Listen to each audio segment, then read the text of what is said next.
there's an artifice that pervades our politics. People sort of go along with the charade. So to catch a BlackRock guy like this saying everything that we suspect, that we buy politicians, that we run the world, senators are effing cheap, that war is good for BlackRock's business because when the grain silos get bombed in Ukraine, we trade off the volatility. I mean, to actually see this guy say these things, there's one scene where he's drinking wine in a cornfield, but in the restaurant, he wasn't drunk. He was talking real talk. I think that wakes people up. I believe we do have on the line, correct? James O'Keefe, it's time to go to the man of the hour.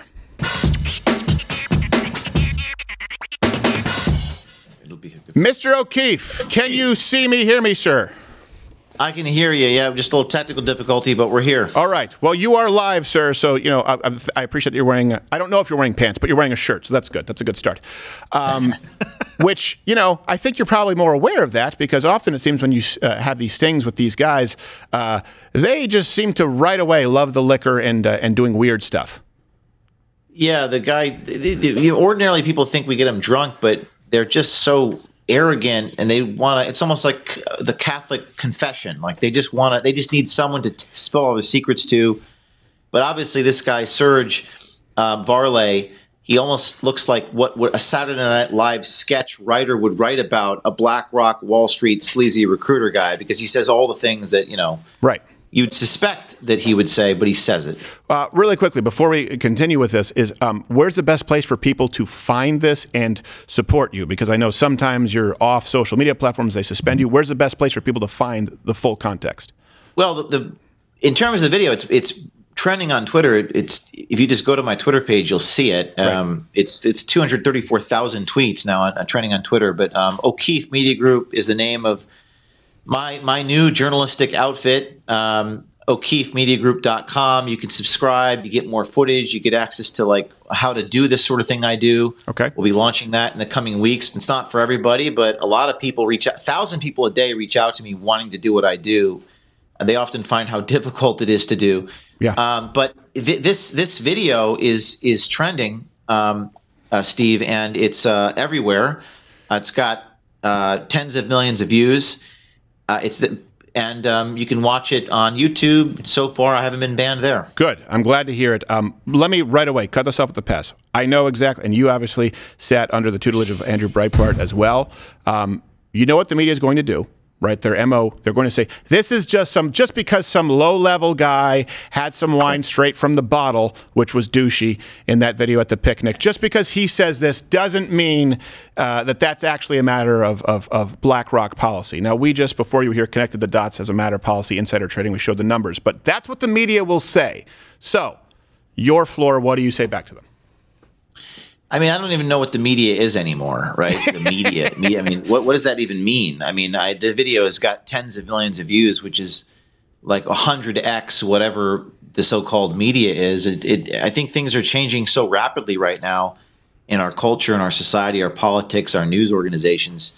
First of all, the media is owned by most of the people I investigate. Like, for example, Pfizer controls and funds most of these media organizations. They get their revenue from it. This company, BlackRock, owns a large percentage, 10, 20% of the media. They're the number two shareholder of Warner Brothers, CNN, and they're the number two shareholder of News Corp, Fox News. Number two for both of them. Yeah, I mean, I'm looking at these numbers. 18.4% of Fox Corporation, 16.3% of CBS, 11.7% of Warner Media, which owns parent company for CNN. Mm-hmm. Disney Corporation, 12.2%. Even Google, this is breaking news. If you Google this video, which is what some people do, you actually can't find the video. And right. Now I'm just looking this up as I'm talking to you. BlackRock, 6.23% of Google, which market cap is 1.56 trillion. BlackRock owns 45 billion of Google. So you can't actually find the video on Google. Brian Stelter of CNN famously reported a couple years ago, I Googled the James O'Keefe expose and I couldn't find anything. Well, so that's the bad news. To be fair, you're giving Brian Stelter too much credit. He never famously claimed anything. He claimed something, but it was never I famously claim it because I use it as part of my presentation because I think it's so ironic. Yeah. Get a couple of cocktails on that guy. He'll be hanging from the chandelier in a Liza Minnelli wig. But he's also he's now at the hallowed halls of Harvard. What is it that you think is most important? Or is there anything that people maybe don't know yet? I know that you drip these things. What is most important for people to know about BlackRock? Why this matters? And did any of this surprise you? I mean, I know you go in and you're expecting this, right? And people would say, oh, that's biased. No, you are looking to prove a point because the media lies about it. Did anything surprise you?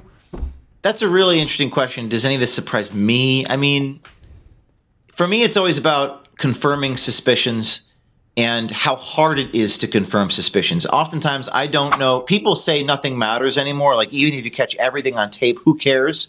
That's actually what a lot of people are saying to me. Not most, but some. Mm-hmm. Like, even if I catch the bribes on tape, if I catch the fraud on tape, people say, it doesn't matter. Why aren't people going to jail? Yeah. And I really disagree with those people. I think it actually does matter because I think a lot of people are convincing themselves that we need political coercion. We need to jail the other side, so to speak. I think we need education.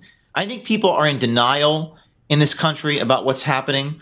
People lie to themselves. There's an artifice that pervades our politics. People sort of go along with the charade. Mm-hmm. So to catch a BlackRock guy like this saying everything that we suspect, that we buy politicians, that we run the world, senators are effing cheap, that war is good for BlackRock's business because when the grain silos get bombed in Ukraine, we trade off the volatility. I mean, to actually see this guy say these things, there's one scene where he's drinking wine in a cornfield, but in the restaurant, he wasn't drunk. He was talking real talk. I think that wakes people up degree by degree. So that the normies, as he calls them, he actually says normal people don't give a shit. Right. That people wake up from their slumber, and I think that this sort of journalism contributes to that. I have a question from Gerald, but I do have, look, just for my own personal enlightenment, how did you get him to be drinking wine in a cornfield? Well, it looks like a cornfield. I call it a cornfield from a cinematographer's perspective. It's actually the hidden camera is so far down in the grass. The grass looks really tall. Does. Yeah. I think it was a graveyard, actually. The guy has a morbid fascination with death and evil. He was drinking wine straight from the... Did he pour a 40 out for his friends? In a graveyard? That's classified. This is bizarre. This is not really normal bizarre. behavior. No, it's not normal behavior. Varley is his name. Serge Varley, his LinkedIn recruiter for BlackRock, hires all the people that, quote unquote, runs the world. And he's actually deleted his LinkedIn, Steve. Just deleted that. Of course. And look, I do have a question from Jill. And then we do want to take some Mug Club chats because they're very friendly to you. And I know they're very curious. But Gerald, you said you had a question here. Yeah, really yeah. So actually two questions. So the first one is, you may have covered this kind of briefly, but give me the encapsulation. Why did you guys target BlackRock? What was the driver behind that? And the second, I think you mentioned some attacks that you guys were having. Was it DDoS attacks or something this morning that you're experiencing as well? Denial of service. I'll talk about the confrontation later, but right after yesterday, our email, Proton Mail, all of our tip lines, people message us hundreds of times a day with tips and information. It's inundated with like state, county, and federal government notifications, like every second, like so that we can't actually do our jobs. Of course, yeah. Now, denial of service attacks aren't unique. There are ways, but we try to filter it. So I don't know who's doing this, but they're trying to stop me from doing my job by inundating my email with this crap. Of course. Yeah. And we had that too, by the way, when we launched on Rumble and we saw these numbers that we did. The media was saying, oh no, there's a problem because now people are migrating off of YouTube, and then all these DDoS attacks that we experienced. Same thing happened. But why BlackRock? Why specifically did you guys focus on BlackRock? Well, oftentimes I like to say is that we don't target people or focus, but they sort of find me. In other words, I don't choose the topics. The topics choose me. The people, Vox Populi, the amount of messages I get, But I will say that it was interesting to me seeing the percentages they own and seeing that BlackRock, is the Financial Times is reporting, is helping the Ukrainian government now set up a reconstruction bank. Yep. This literally happened a few days ago. Yeah, Sunday and then Tuesday. Yeah, we went through the timeline. It's insane, and they directly benefit.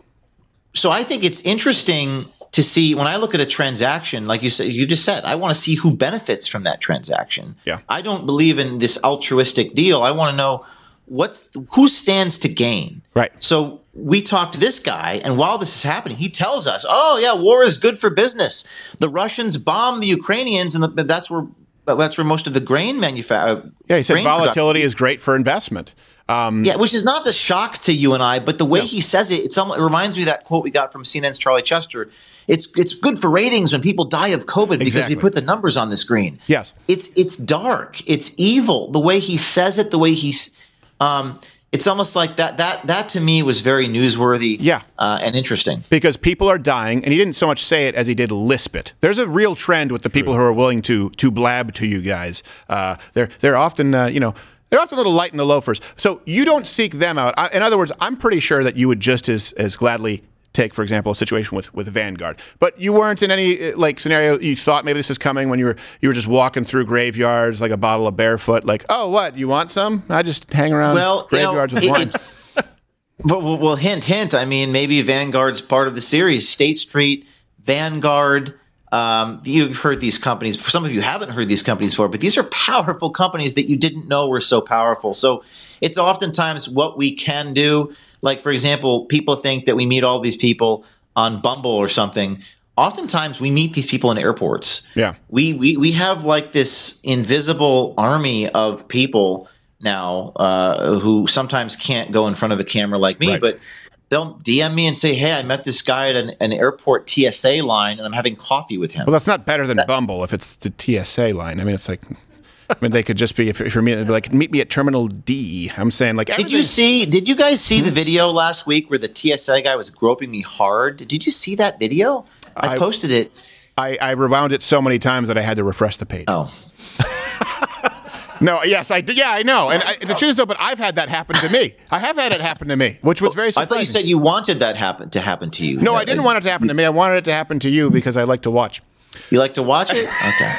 No, I saw it. Really. What were you thinking when that was happening? Like, were you saying this is something? I was thinking, cameraman, get over here, turn this thing on. He said, can we go in the back? And I'm like, no, we're going to do it right here. Like, he wanted to go to a secret room. I said, I'm going to do it in front of everyone. I want everyone to see this. Yeah. And then I said, make sure you turn the camera on. She turned the camera on. And this guy was really feeling me up. He was using the back of his palm, which I guess is not, it doesn't, that's allowed. I don't know. Is it allowed?